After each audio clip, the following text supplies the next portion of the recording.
आज की कहानी 4 ऐसे कैदियों की है जिन्होंने अनब्रेकेबल जेल को ब्रेक कर दिया था, लेकिन उनमें से एक कैदी जा नहीं पाया था, जिसके बाद वो पुलिस को अपना सारा प्लान बताता है। और वो प्लान ये था कि वो रेनकोट के जरिए रबड़ की एक ऐसी नाव बनाएंगे जिसमें कि हवा भरकर और फिर उसमें बैठकर उस समुंदर को पार कर सके। और इस नाव का आइडिया उसे तब आया जब वो जेल की लाइब्रेरी में काम कर रहा था। वहां पर मॉरिस को पॉपुलर मैकेनिक नाम की एक मैगजीन मिली थी, जिसमें कि ये बताया गया था कि कैसे रेनकोट के जरिए लाइफ जैकेट और नाव बनाई जाए। उसके बाद उन लोगों ने जेल से रेनकोट चुराने शुरू किए और इसमें भी कई कैदियों ने उनकी मदद की। और इस दौरान उन्होंने जेल में लगभग 50 से भी ज्यादा रेनकोट चुराए। जब रेनकोट तो उन्हें मिल गए, मगर फिर दिक्कत ये आई कि इनको रखे कहाँ और फिर नाव कहाँ बनाए, क्योंकि अगर वो ये काम अपने सेल में करते तो किसी ना किसी की नज़र में आ जाते। उसके बाद वो ये डिसाइड करते हैं कि वो ये काम सेल के ऊपर जो खाली जगह है वहाँ पर करेंगे, मगर सेल के ऊपर भी उसके ठीक सामने एक गार्ड 24 घंटे पहरा देता था, और अगर वो ये काम वहाँ करते तो भी पकड़े जाते। तो अब करे तो क्या करे? फिर उन्होंने दिमाग लगाना शुरू किया, और जैसा कि मैंने आपको कहानी में पहले बताया था कि एक दिन जब एलन वेस्ट जब सेल के ऊपर की सफाई कर रहा था तो उसकी वजह से बहुत सारी धूल मिट्टी नीचे गिरने लगी थी।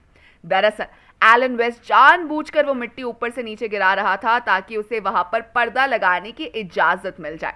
और आखिरकार उनका ये पैंतरा सही साबित हुआ और उन्हें उसी जगह पर पर्दा लगाने की इजाजत मिल गई। और अब वो लोग पर्दे की आड़ में कुछ भी कर सकते थे।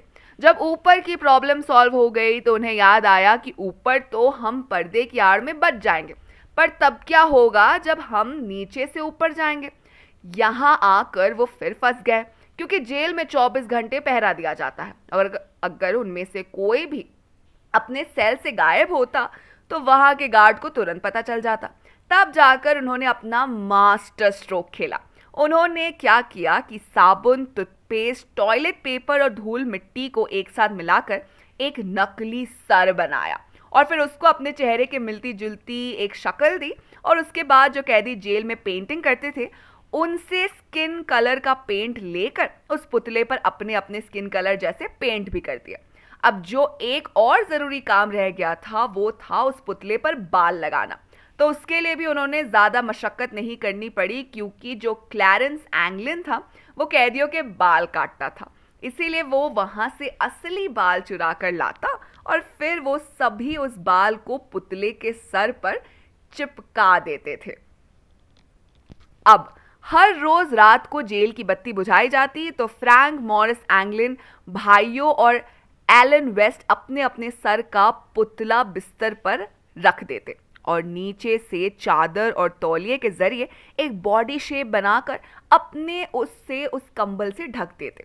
बस उस पुतले के ऊपर थोड़ा सा भाग नहीं ढकते ताकि वहां के गार्ड को कोई शक ना हो। फिर ये दीवार में बनी जगह से होकर पीछे गैलरी में जाते और फिर पाइप के जरिए ऊपर पहुंच जाते और ऊपर पहुंचकर पर्दे की आड़ में अपना काम शुरू करते रहते। अगले कई दिनों तक वो ये रोज करते और इस दौरान उन्होंने रेनकोट के जरिए 4 लाइफ जैकेट बनाई और 6 बाई 14 फुट की एक बड़ी सी रबड़ की नाव भी बनाई।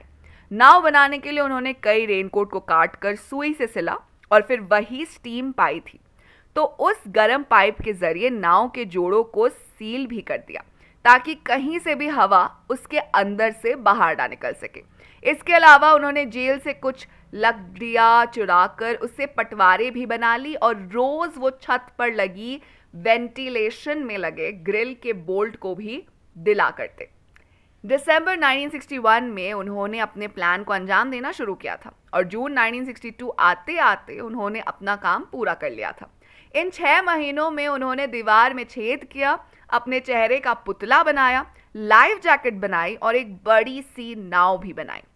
उसके बाद जब सब कुछ कंप्लीट हो गया था, जो दिन उन्होंने उस जेल से भागने का चुना था वो था 11 जून 1962, सोमवार 11 जून 1962 की रात। जब सबकी गिनती के बाद लगभग 9:30 बजे जेल की लाइट बंद हुई तो इन चारों ने सबसे पहले तो अपने पुतले को बिस्तर पर रखा और फिर दीवार पर बने रास्ते के जरिए पीछे गैलरी में पहुंचे।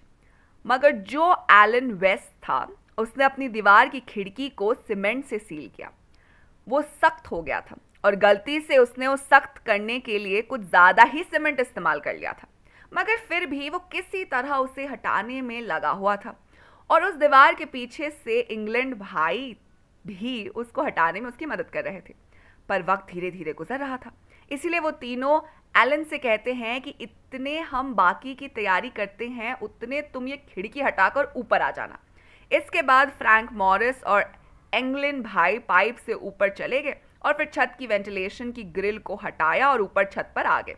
उन्होंने छत पर भी काफ़ी देर तक एलन का इंतज़ार किया, मगर जब काफ़ी देर तक भी वो नहीं आया तो वो तीनों जेल की छत से होते हुए छत के कोने पर पहुंचे और फिर एक 50 फीट की पाइप के ज़रिए ऊपर से नीचे आए। उसके बाद वो 12 फुट ऊंचे लोहे के तारों से बने गहरे को पार कर चोरी छुपे समंदर तक पहुंच गए। फिर फ्रैंकली मॉरिस ने अपना कंसर्टीना निकाला और अब उसका असली काम शुरू किया। दरअसल फ्रैंक मॉरिस ने वो कंसर्टीना इसीलिए बजाना शुरू किया था ताकि बाद में वो उसके जरिए नाव में हवा भर सके। तो कंसर्टीना के जरिए उस रबड़ की बोट में हवा भरने के बाद उन्होंने नाव को समुद्र में उतार दिया और वो तीनों भी एक एक करके उसमें सवार हो गए। इधर एलन भी किसी तरह दीवार की खिड़की हटाने में कामयाब हो जाता है। इसके बाद वो ऊपर आता है तो उसे वहां पर एक लाइफ जैकेट और एक पटवार मिलती है जो कि इन तीनों ने उसके लिए छोड़ा था। फिर वो लाइफ जैकेट और उस पटवार को लेकर ऊपर छत पर पहुंचता है, मगर तब तक बहुत देर हो चुकी थी क्योंकि फ्रैंक मॉरिस, जॉन एंगलिन और उसका छोटा भाई क्लैरेंस एंगलिन नाव में बैठकर समुद्र में गायब हो चुके थे। इसीलिए लास्ट में एलन को अपने सेल में वापस आना ही पड़ता है। फिर उसके बाद अगली सुबह जो कुछ भी हुआ वो आप सभी को मालूम ही है। एलन से पूरी कहानी सुनने के बाद जेल अथॉरिटी दंग रह गई कि कैसे ये चारों उनकी नाक के नीचे अपने प्लान को अंजाम देते रहे और उन्हें भनक तक नहीं लगी। खैर, उसके बाद उन्होंने फौरन अपने खोजी बड़े पूरे टापू और समुद्र में भेज दिया। उस टापू का कोना कोना छान मारा गया। उस टापू पर जो छोटी छोटी गुफाएं थी उनमें भी देखा गया। उसके बाद समुद्र में भी दूर दूर तक उन्हें ढूंढा गया। आसमान में हेलीकॉप्टर के जरिए भी समुद्र की खाक छानी गई, मगर जब जेल के गार्ड, कोस्टल गार्ड और लोकल पुलिस को कोई सुराग नहीं मिला, तब अमेरिका की सबसे बड़ी और मशहूर agency federal bureau of investigation यानी FBI को भी इसमें शामिल कर लिया गया। जब FBI को यह कहानी पता चली तो वो भी फ्रैंकली मॉरिस और उनके साथियों का फुल प्रूफ प्लान सुनकर दंग रह गई। उसके बाद FBI ने इकलौते गवाह एलन वेस्ट से समुद्र में जाने के बाद उनका क्या प्लान था उसके बारे में पूछा। तो एलन ने बताया कि वहां से निकलने के बाद उनका यह प्लान था कि वो वहां से सबसे पहले एंजल टापू पर जाएंगे जो कि अल्काट्राज जेल से लगभग 3 किलोमीटर दूर था। उसके बाद वो वहां से लगभग आधा मील और दूर जाकर शहर में दाखिल होंगे।